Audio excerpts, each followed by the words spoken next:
موضوع الدرس الإيفاء بالعهود والمواثيق.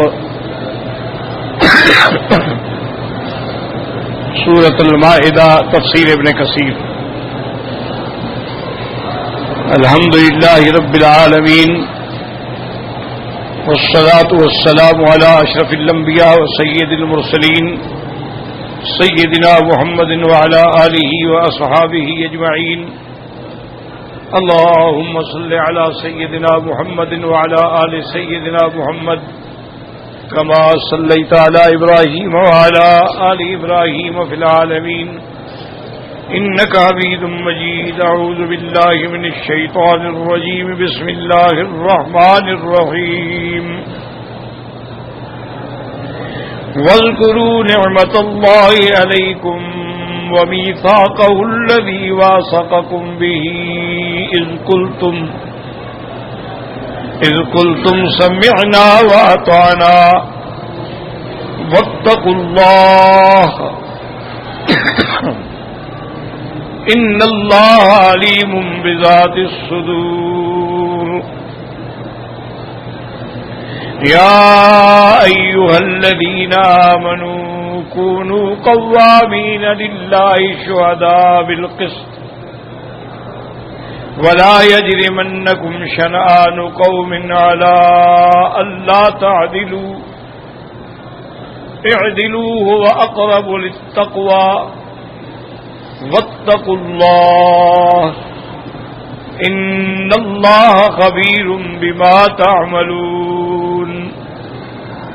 وعد الله الذين آمنوا وعملوا الصالحات لهم مغفرة وأجر عظيم.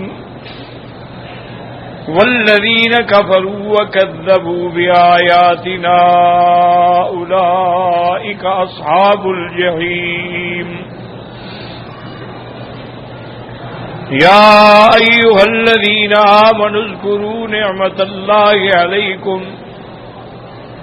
إذ هم قوم أن يبسطوا إليكم أيديهم فكف أيديهم عنكم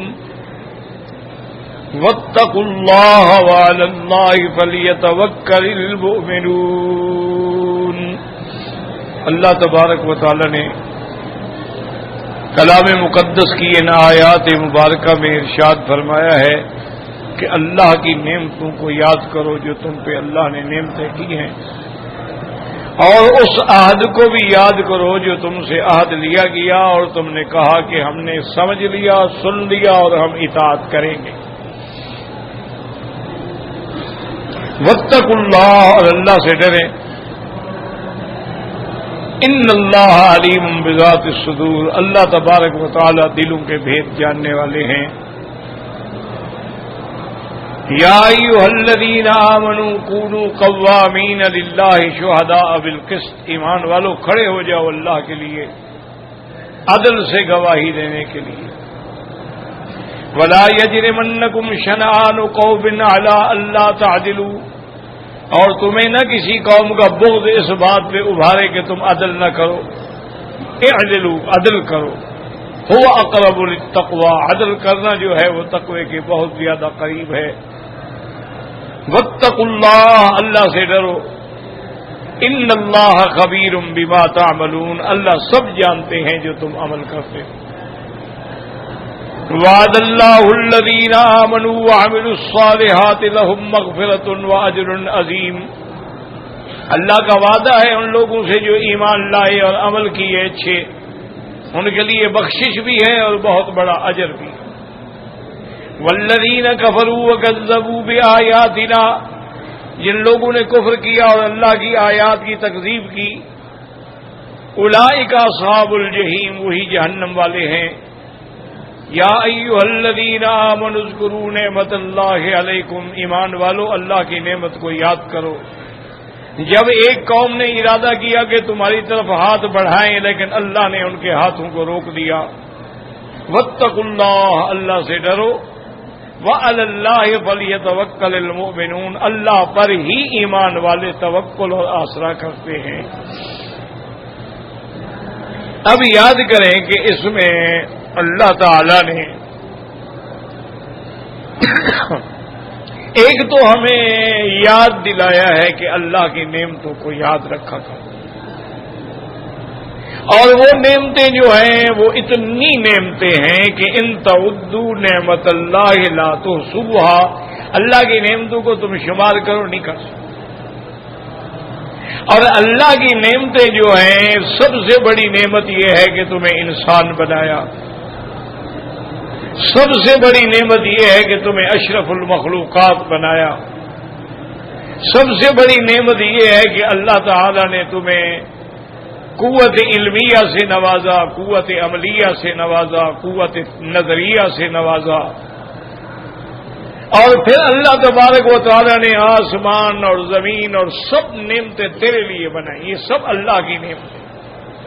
هو الذی خلق لکم ما فی الارض جميعا، جو کچھ زمین میں ہے سب تیرے لیے، یہ آسمان تیرے لیے، یہ چاند ستارے تیرے لیے، یہ رات دن تیرے لیے، یہ نظام عالم تیرے لیے، یہ ہوائیں تیرے لیے، یہ بہاریں تیرے لیے، یہ دنیا میں نباتات ہیں، جمادات ہیں، حیوانات ہیں، سب تیرے لیے۔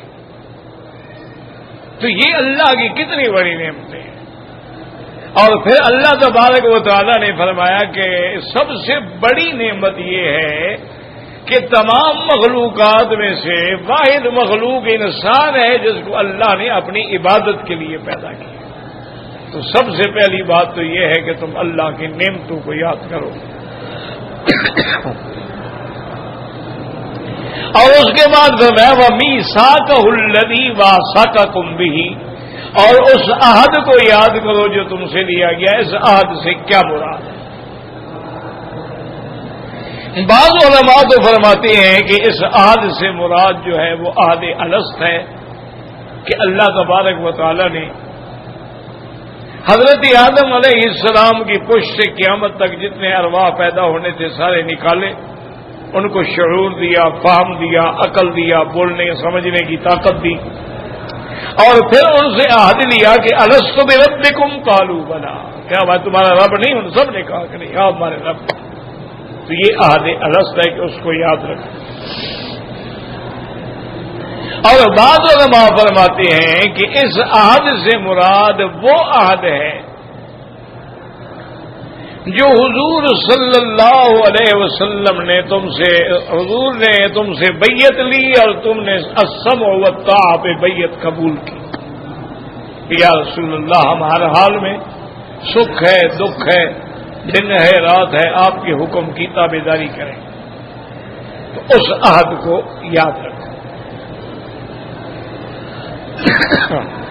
اور بعض علماء نے یہ فرمایا ہے کہ جب بھی کوئی مسلمان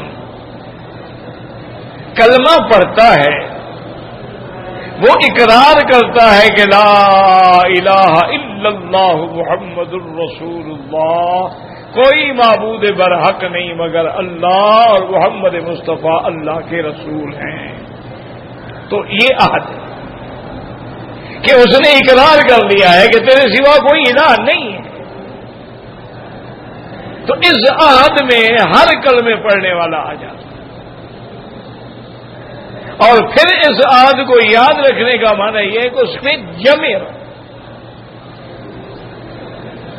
اسی لیے ایک حدیث مبارک میں ہے کہ میرے آقا نے ارشاد فرمایا تھا کہ لا تشرک باللہ ان قتلت او حرقت او کما قال النبی صلی اللہ علیہ وسلم، اللہ کے ساتھ کبھی شرک نہ کرنا، چاہے تمہیں قتل کر دیا جائے یا جلا دیا جائے، شرک نہیں کرنا، اس عہد پہ قائم رہنا۔ اسی لیے صحابہ بڑے بڑے امتحانوں سے گزرے، سیدنا بلال پہ نظر ڈالیں، سیدنا خبیب پہ نظر ڈالیں، آل یاسر پہ نظر ڈالیں، بی بی سمیہ پہ نظر ڈالیں کہ ان کو کتنے بڑے امتحانوں سے گزرنا پڑا، لیکن وہ ثابت قدم رہے، اس عہد پہ پکے رہے۔ اسی لیے جب سیدنا بلال رضی اللہ تعالی عنہ پہ امیہ ظلم و ستم کی انتہا کر دیتا تھا، اللہ معاف کرے، کہ حضرت بلال کو تپتے ہوئے پہاڑوں پر یعنی پتھروں پہ لٹا کے اور ان کے سینے پہ بھی گرم پتھر رکھا جاتا اور پھر بڑے بڑے کھجور کے کانٹے جو ہیں وہ لائے جاتے اور جب ہوتا اور کہتا کہ بلال تم اللہ کی توحید چھوڑ دو، ہمارے باپ دادا کے دین کو قبول کر لو، تو بلال اسی بے ہوشی میں بھی کہتے احد احد احد، بے ہوش ہو جاتے، پھر ہوش آتا تو احد احد احد۔ بی بی سمیہ رضی اللہ تعالی عنہا اول شہیدۃ فی الاسلام، ابو جہل نے حکم دیا کہ اس کی دونوں ٹانگوں میں رسے باندھو اور وہ رسے اونٹوں کو باندھو، ایک اونٹ ادھر ہو ایک اونٹ ادھر ہو، اور جب میں حکم دوں دونوں اونٹوں کو دوڑا دو۔ تو اس ظالم نے حکم دیا، اونٹوں کو دوڑایا گیا اور اس ظالم نے بی بی کی شرمگاہ میں نیزہ مارا اور بی بی دو ٹکڑے ہو،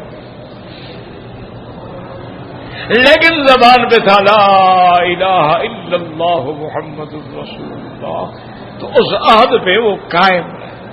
مومن کی شان یہی ہے کہ ان الذین قالوا ربنا اللہ ثم استقاموا، جن لوگوں نے اپنے اللہ کی ربوبیت کا اقرار کیا اس کے بعد جم گئے، تتنزل علیہم الملائکۃ الا تخافوا ولا تحزنوا وَأَبْشِرُوا بِالْجَنَّةِ الَّتِي كُنتُمْ تُوعَدُونَ۔ اور ایمان والوں پہ جب موت کی گھڑی آتی ہے اللہ فرشتے بھیجتے ہیں اور وہ فرشتے آ کے اس کو کہتے ہیں ایمان والوں خوش ہو جاؤ خوش ہو جاؤ، تمہارے لیے جنت تیار ہے، کوئی غم نہ کرو۔ تو اصل بات یہ ہے کہ دین پہ قائم رہنا، استقامت ہو کہ دنیا ادھر کی ادھر ہو جائے لیکن دین پہ قائم۔ اور یہ بھی یاد رکھیں کہ ایک دفعہ سیدنا ابی ہریرہ رضی اللہ تعالی عنہ، ان کی والدہ جو ہے وہ کافر ہے،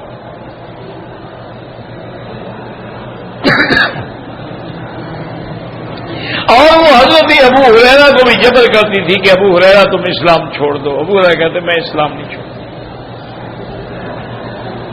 آخر اس نے اتنا تنگ کیا کہ کھانا پینا چھوڑ دیا، اور نے کہا ابو ہریرہ دیکھو میں بغیر کھائے پیے مر جاؤں گی اور ساری زندگی تم پہ عیب رہے گا کہ بیٹے نے اپنی ماں کو مار دیا۔ اب حضرت ابو ہریرہ کوشش کرے پانی دیں گے منہ بند کر دیں،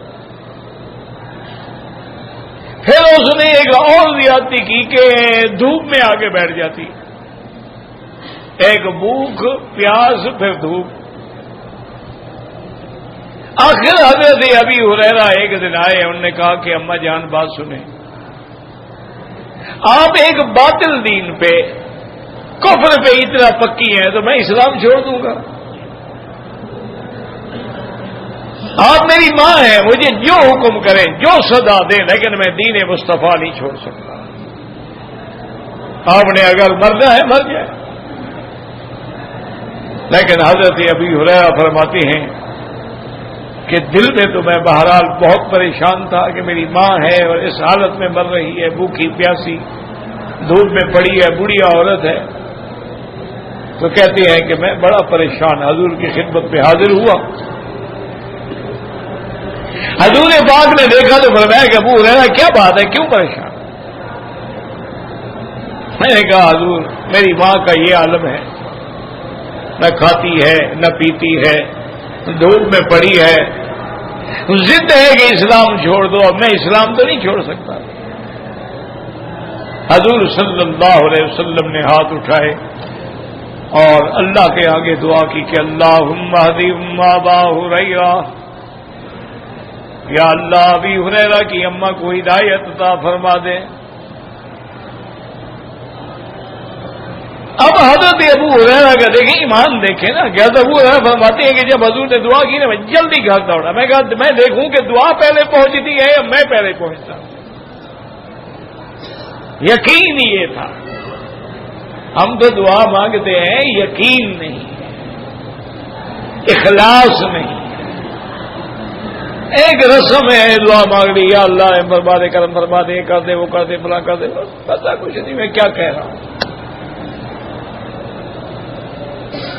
یقین کا معنی یہ ہے کہ جب حضور کی زبان سے بات نکلی ہے ہر حال میں پوری ہوگی. بس حضرت ابی ہریرہ فرماتے ہیں میں گھر آیا، دروازہ بند تھا اور پانی گرنے کی آوازیں آ رہی تھیں. معلوم ہوتا تھا کہ جیسے غسل کر رہی ہو میری والدہ. میں ٹھہرا رہا، کافی دیر کے بعد انہوں نے دروازہ کھولا اور میں نے دیکھا کہ اماں جان نے غسل کر لیا ہے اور اس کے بعد کپڑے بھی پہن لیے ہیں اور کہا کہ مجھے کلمہ پڑھا دو. اشہد ان لا الہ الا اللہ واشہد ان محمد رسول اللہ.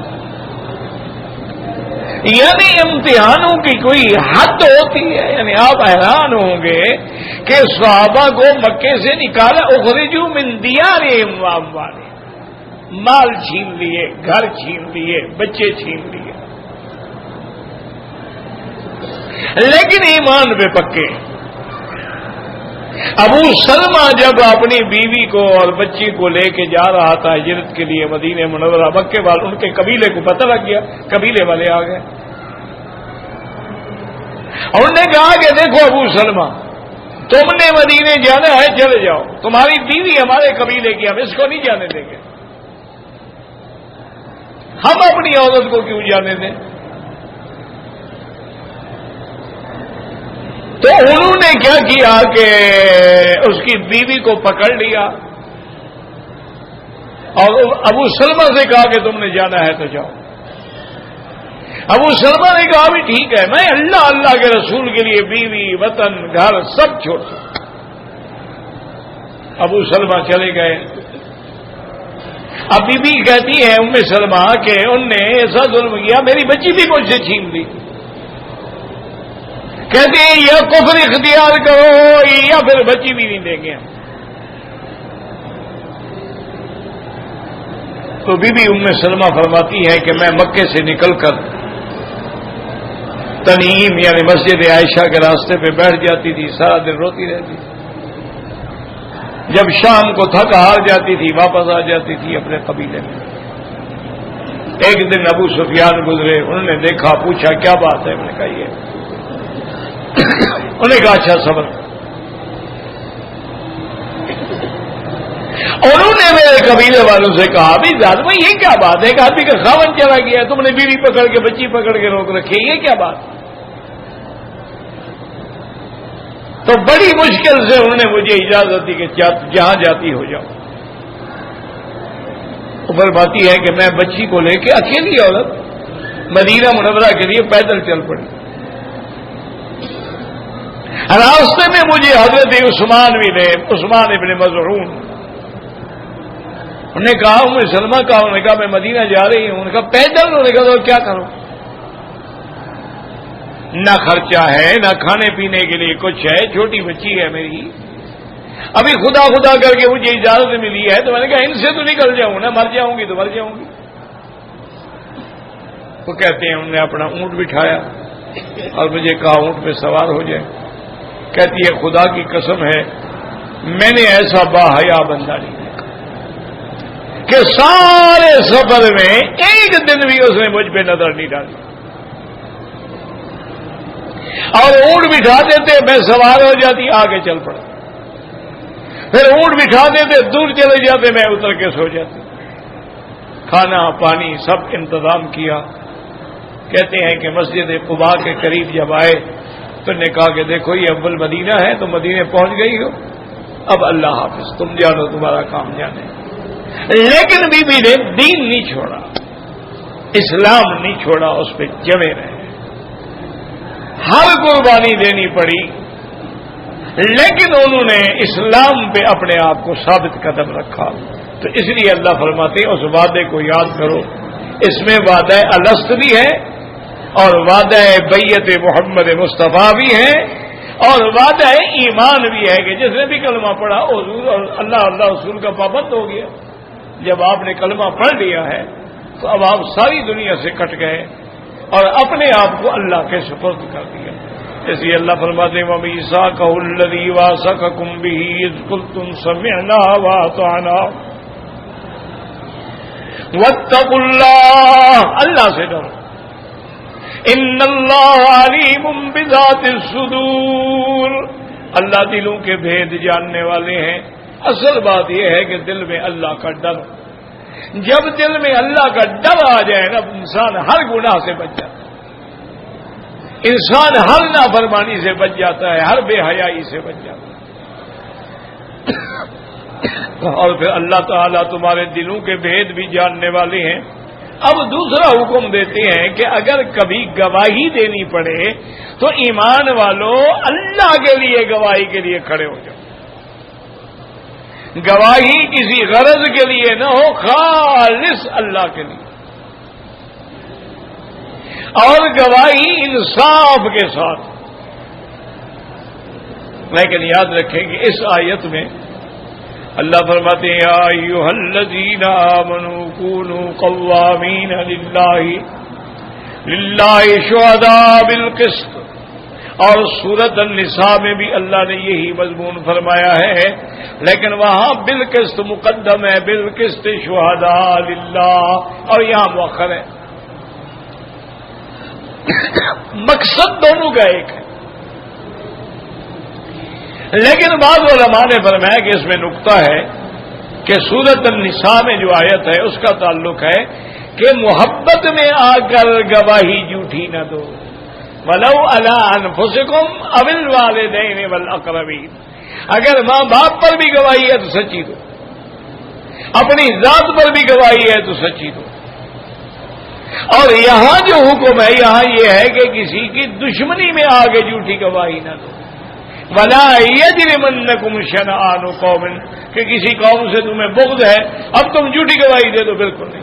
یعنی محبت ہو عدل ہو، بغض ہو عدل ہو، ہر حال میں انصاف.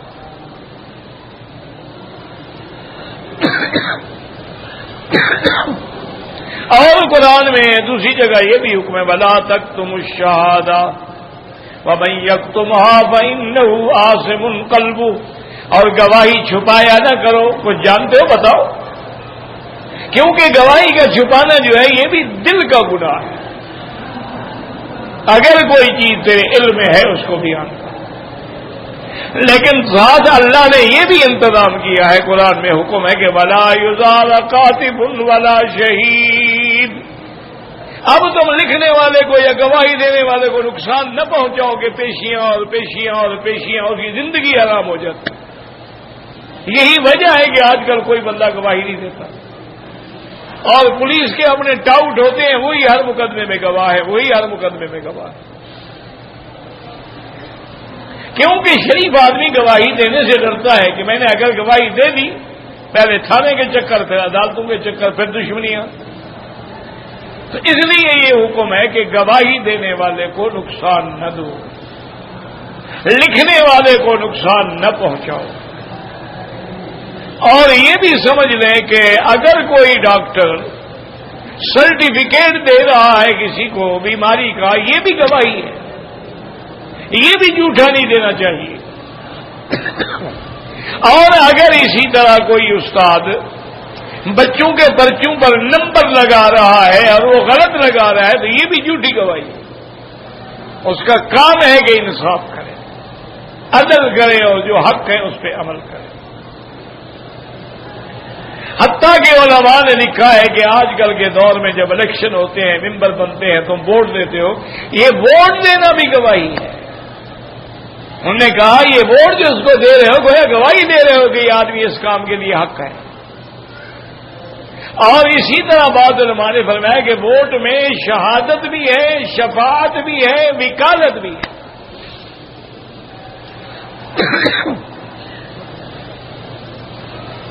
یعنی جب کسی کو آپ ووٹ دیتے ہیں تو آپ شفاعت بھی، گواہی بھی دے رہے ہیں، اور شفاعت مانا سفارش بھی کر رہے ہیں بھی اس کو ممبر بناؤ، اور وکالت بھی ہے کہ آگے کے کاموں میں یہ ہمارا وکیل ہے، ہمارے معاملات کو سر انجام کرے گا. تو اس میں اگر غلطی ہوگی تو نتیجہ یہی ہوگا جو آج آپ کے سامنے ہے. کہ کوئی شریف آدمی تو ممبر بن ہی نہیں سکتا. بڑے سے بڑے عالم، بڑے سے بڑے متقی، بڑے سے بڑے محدث مفسر کو کھڑا کرو، ایک فاسق فاجر کے مقابلے پہ وہ جیت جائے گا. یہ حال ہے. کیوں؟ ان کے پاس وہ ذرائع نہیں، وہ وسائل ہی نہیں ہیں الیکشن لڑنے کے. تو اس لیے نتیجہ یہی ہے کہ آج کسی بھی ملک میں امن نہیں ہے، کیونکہ جب قائدانہ صلاحیتیں نہیں ہوں گی، اذا وسد الامر الى غیر اہلہ، حضور نے فرمایا جب معاملات نہ اہل لوگوں کے سپرد ہو جائے، فانتظر الساعہ، قیامت کا انتظار کرو، اس کے علاوہ اور کوئی حل نہیں. تو اللہ نے یہ حکم دیا، یا ایھا الذین آمنوا کونوا قوامین للہ شہداء بالقسط ولا یجرمنکم شنآن قوم علی الا تعدلوا اعدلوا هو اقرب للتقوی. عدل وہی تقوی ہے. واتقوا اللہ، پھر آگے اللہ سے ڈرو. ان اللہ خبیر بما تعملون، اللہ جانتے ہیں جو کچھ تم کر رہے ہو. اور پھر اللہ نے فرمایا کہ اگر تم میرے حکم پہ چلو گے، ایمان لاؤ گے، عمل صالح کرو گے تو پھر تمہارے لیے انعام بھی ہے. وعد اللہ الذین آمنوا وعملوا الصالحات لهم مغفرۃ واجر عظیم. اور فرمایا والذین کفروا، جنہوں نے کفر کیا، وکذبوا بآیاتنا اولئک اصحاب الجحیم، وہی لوگ ہیں جو جہنمی ہیں. اللہ ہمیں جہنم سے نجات عطا فرما اور جنت اپنی رحمتوں سے عطا فرما. ہر کلمے پڑھنے والے کا خاتمہ ایمان پہ فرما. فَلْأَنْ يَجْعَلْ آخِرُ كَلَامِنَا لَا إِلَٰهَ إِلَّا اللَّهُ مُحَمَّدٌ رَّسُولُ اللَّهِ، کہ آخری وقت میں ہماری زبان پہ اپنے قدرت سے جاری فرما دے لا الہ الا اللہ محمد رسول.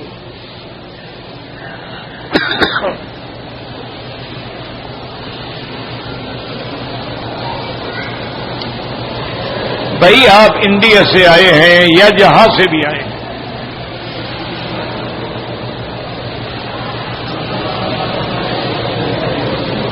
اصل عمرہ تو وہ ہوتا ہے جو آدمی اپنے ملک سے آتے ہوئے اپنے ملک کے میقات سے کرتا ہے. وہ تو چھوٹے حج کے برابر ہے. مکے میں رہتے ہوئے افضل یہ ہے کہ طواف زیادہ کرے. اگر کوئی عمرہ کرنا چاہے مسجد عائشہ سے، جیرانہ سے، وہ جائز ہے، لیکن افضل یہ ہے کہ جتنا وقت تم عمرے پہ لگاتے ہو طواف میں لگاؤ. تو یہ چونکہ طواف متفق علیہ عبادت ہے جس میں کسی کا اختلاف نہیں. عمرے میں تو اختلاف ہے، بعض ائمہ کہتے ہیں جائز ہے، بعض کہتے ہیں ناجائز ہے. تو اس لیے مکے میں رہتے ہوئے جتنا زیادہ سے زیادہ طواف کر سکتے ہو کرو. اور اس کی ایک وجہ یہ بھی ہے کہ ہر عبادت ساری دنیا میں ہو سکتی ہے. ہر جگہ آپ نماز پڑھ سکتے ہیں، تہجد پڑھ سکتے ہیں، اشراق پڑھ سکتے ہیں، اوابین پڑھ سکتے ہیں، ضحیٰ پڑھ سکتے ہیں، صدقہ کر سکتے ہیں، زکوٰۃ دے سکتے ہیں، قربانی کر سکتے ہیں، لیکن طواف اللہ کے گھر کے بغیر کسی جگہ نہیں ہو سکتا. تو افضل عبادت جو ہے وہ طواف.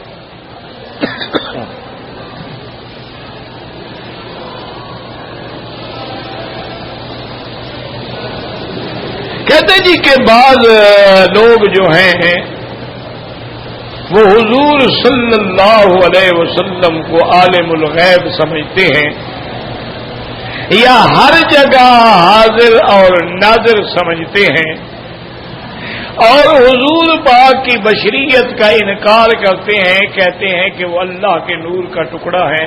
میرا بھائی جو یہ عقیدہ رکھتا ہے وہ کافر ہے سیدھا. کوئی اس میں لچک شچک نہیں ہے.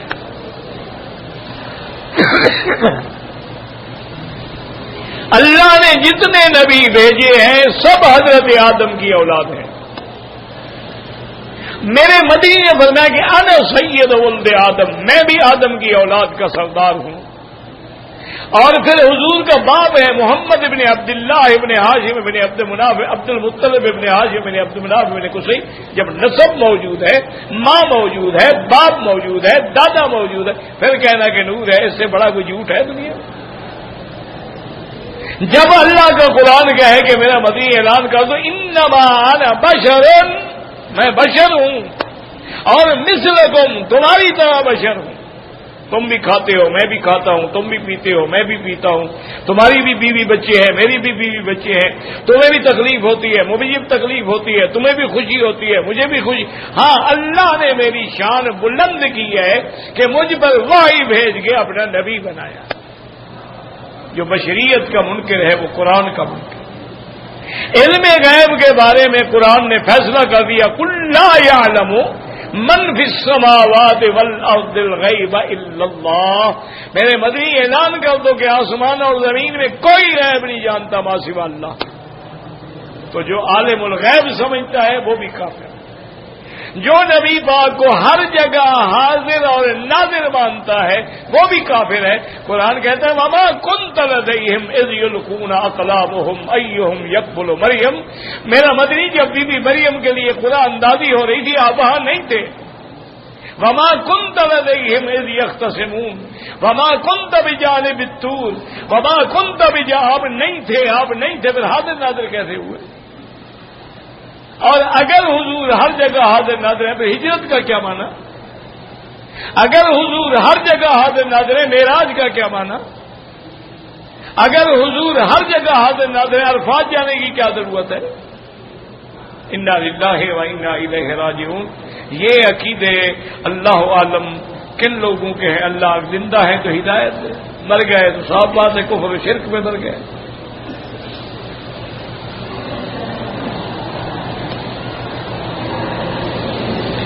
صفا مروا جو ہے وہ مسجد الحرام کا حصہ نہیں ہے، لیکن اب توسیع ہو گئی ہے، وہ اندر آ گئی، اس لیے ادب کا اندر ہے۔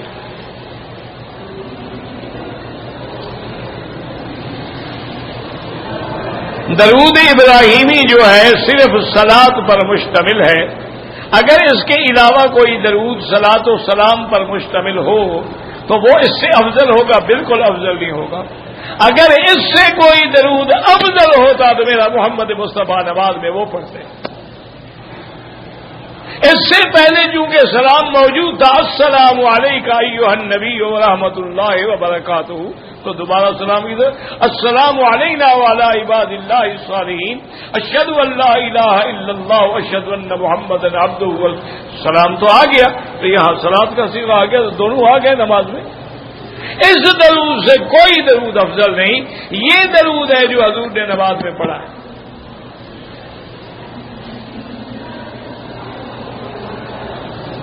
اگر کسی نے منت مانی ہے کہ میں عمرہ کروں گا تو بالکل کرے، پورا کرے ان نظر کو۔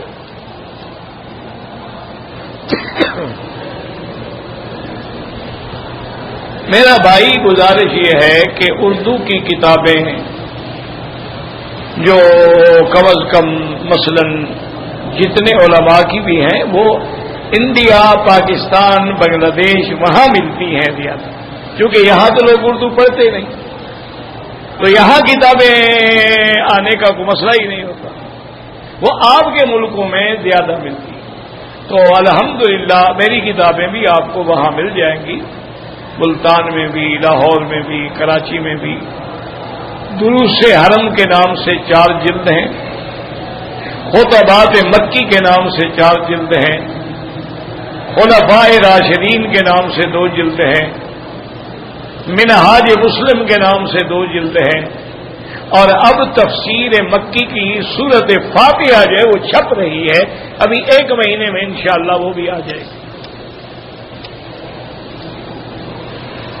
مکے مدینے میں بعض لوگ کھجوریں دے رہے ہوتے ہیں، بالکل لے سکتے ہیں، کوئی ایسی بات نہیں، کوئی صدقہ خیرات نہیں ہے، وہ ایک قسم کا ہدیہ ہوتا ہے۔ زمزم کے کنویں کی جگہ کہاں ہے؟ مقام ابراہیم کے پیچھے، وہاں علامت موجود ہے۔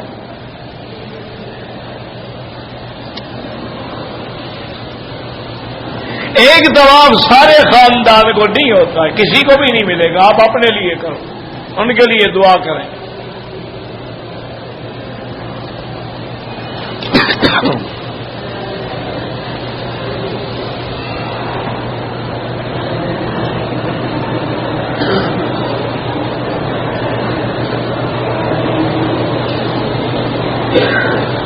ایک مولانا نے فرمایا ہے طارق جمیل صاحب نے کہ قتل کرنے والا انسان، زنا کرنے والا انسان، حمل گرانے والی عورت کو اللہ معاف نہیں کرے. گزارش یہ ہے، یہ تشدید ہے. خود قرآن میں بھی ہے من یقتل مؤمنا متعمدا فجزاؤہ جہنم خالدا کہ ہمیشہ جہنم میں رہے. یہ تو کافر کی سزا ہے، لیکن تشدید ہے، ایک نہ ایک دن بس سبب کلمہ پڑھنے کے جہنم سے نکلے گا. یہ تو قرآن میں ہے، مولوی صاحب نے اپنے گھر سے تو نہیں کہا. نہیں، آپ کو اللہ نے اسی لیے پیدا کیا ہے کہ علماء کے عیب ڈھونڈتے رہیں، ان کی غلطیاں ڈھونڈتے رہیں، اپنی غلطیوں پہ کبھی نظر نہ کریں. بھائی قتل اتنا بڑا گناہ ہے، اس لیے قرآن کہتا ہے کہ ہمیشہ جہنم میں، ہمیشہ جہنم میں تو کافر ہوتا ہے. تو اس لیے علماء نے فرمایا کہ اس خلود سے مراد تعبید نہیں ہے. اس خلود سے مراد ایسے ہے جیسے کہتے ہیں نہیں فلاں کو عمر قید ہو گئی، اب 20 سال سزا ہوتی ہے، 20 سال کی باڈیکل بھی آئے، لیکن کہتے عمر قید ہے چونکہ لمبی سزا جو ہے. تو قاتل کو چونکہ اتنی لمبی سزا ملے گی تو اس لیے لفظ خلود کا استعمال کیا گیا. ورنہ یہ ہے کہ جس بندے نے بھی کلمہ پڑھا ہے یا زندگی میں توبہ کی ہے، اللہ اس کی توبہ کے بعد گناہ معاف فرما دیں گے. لیکن یہ حقوق والی بات ہے، ان کو بھی بخشوانا ہوگا جن سے قتل کیا ہے. صرف توبہ سے کام نہیں چلے گا.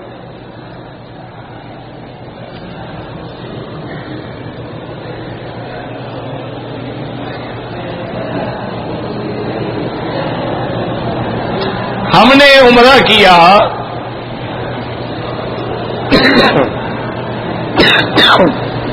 طواف اور صفا مروہ دوڑنے کے بعد 2 رکعت پڑھ کے ہم ہوٹل میں چلے گئے. وہاں احرام اتار کے رکھ دیا اور غسل خانے میں جا کے سر کے بال صاف کیے. ٹھیک ہے، کوئی بات نہیں. اور کیا کرتے ہیں، کوئی مسئلہ نہیں.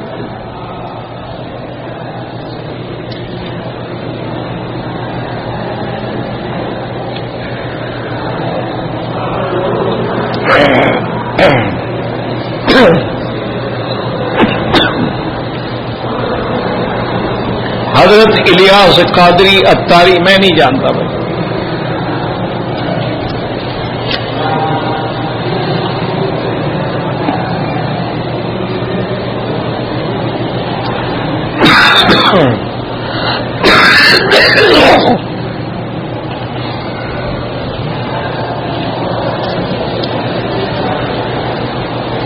کہتے جی کہ علماء احناف کے نزدیک بغیر داڑھی والے امام کے پیچھے نماز نہیں ہوتی، مکروہ ہوتی ہے. نماز تو ہو جاتی ہے، یہ کس نے کہا کہ نہیں ہوتی؟ صلو کل خلف کل بر و فاجر، سب کے پیچھے نماز ہو جاتی. باقی اب تم اگر ہر مولوی کی داڑھی پیمائش کرتے پھر رہے ہو، تم جانو خدا کو جواب دینا. اس بیچارے کی داڑھی ایسی ہے، وہ کھودا ہے جس پہ اعتراض کر رہے ہو. جس آدمی پہ اعتراض کر رہے ہو وہ ہمارے یہاں ہوتے ہیں نا جن کے چھوٹے چھوٹے تھوڑے تھوڑے بال ہوتے ہیں، داڑھی مختصر بڑھتی نہیں، وہ ان لوگوں میں ہے بیچارہ، وہ کٹاتا نہیں ہے. خام کا اعتراض ہے. یہی کام کرنے آئے ہیں عمرے میں، پتہ نہیں اب کیا کرنے ہیں. کسی مولوی کی داڑھی پہ اعتراض ہے ان کو، کسی مولوی کی تقریر پہ اعتراض ہے ان کو. انا للہ و انا الیہ راجعون. اپنے عیبوں پہ نظر رکھو، دوسروں کے عیبوں پہ نظر نہ رکھو. انسان ہیں، کوتاہیاں ہیں، سب سے ہوتی ہیں، فرشتہ تو کوئی بھی نہیں.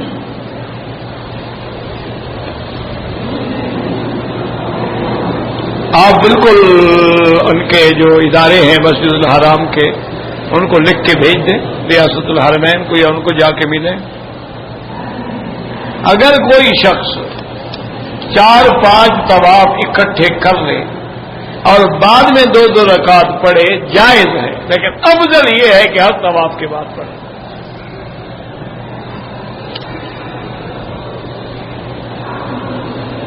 عمرہ کرنے کے بعد احرام کھول کے بعد میں سر مڑوانا کتنی دیر بعد؟ اگر تو 7-8 گھنٹے گزر گئے پھر تو دم پڑ گئی، اور اگر آدھے پونے گھنٹے میں سر مڈا لیا پھر کوئی دم نہیں. دم کا معنی یہی ہوتا ہے کہ مکے میں ایک بکری لے کر ذبح کر کے اس کا گوشت غریبوں کو تقسیم کر دیا جائے. واللہ اعلم. ربنا تقبل منا، دل سے دعا کریں اللہ عالم اسلام پہ رحم فرمائے۔ یا اللہ عالم اسلام پہ رحمت نازل فرما، یا اللہ عالم اسلام سے عذاب رفع فرما، یا اللہ ہر قسم کی وبا اور بلا رفع فرما۔ یا الہ العالمین، مسلمان بڑی مشکل احوال میں ہیں، ان کی جان مال آبرو عزت کی حفاظت فرما۔ یا اللہ بیماروں کو شفا عطا فرما، بے حیاؤں کو حیا عطا فرما، بے اولادوں کو اولاد عطا فرما، جن کی اولادیں ہیں ان کو صالح بنا، جن کے گھروں میں بچیاں ہیں ان کے رشتے آسان فرما، بے روزگاروں کو روزگار عطا فرما، قرض داروں کے قرض ادا فرما۔ یا اللہ ہمیں مانگنا بھی نہیں آتا، بغیر مانگے عطا فرما۔ یا الہ العالمین، یا ارحم الراحمین، یا اکرم الاکرمین، اپنے دروازے پر تمام آنے والوں کی جھولیاں رحمت سے بھر دے۔ یا اللہ کسی کو اپنے دروازے سے خالی نہ لوٹا، یا اللہ کسی کو اپنے دروازے سے محروم نہ فرما۔ اللہم اجعلنا من السعداء ولا تجعلنا من الاشقیاء، اللہم کن بنا رؤوفا رحیما ولا تجعلنا شقیا ولا محروما، اللہم انصر الاسلام والمسلمین، اللہم احفظ سائر بلاد المسلمین وهذا البلد الامین واجعلها آمنا مطمئنا سخاء رخاء الى يوم الدین۔ اللهم ارفع عنا وعن بلادنا الوباء والبلاء والزنا والربا والزلازل والفتن ما ظهر منها وما بطن، ربنا آتنا في الدنيا حسنة وفي الآخرة حسنة وقنا عذاب النار۔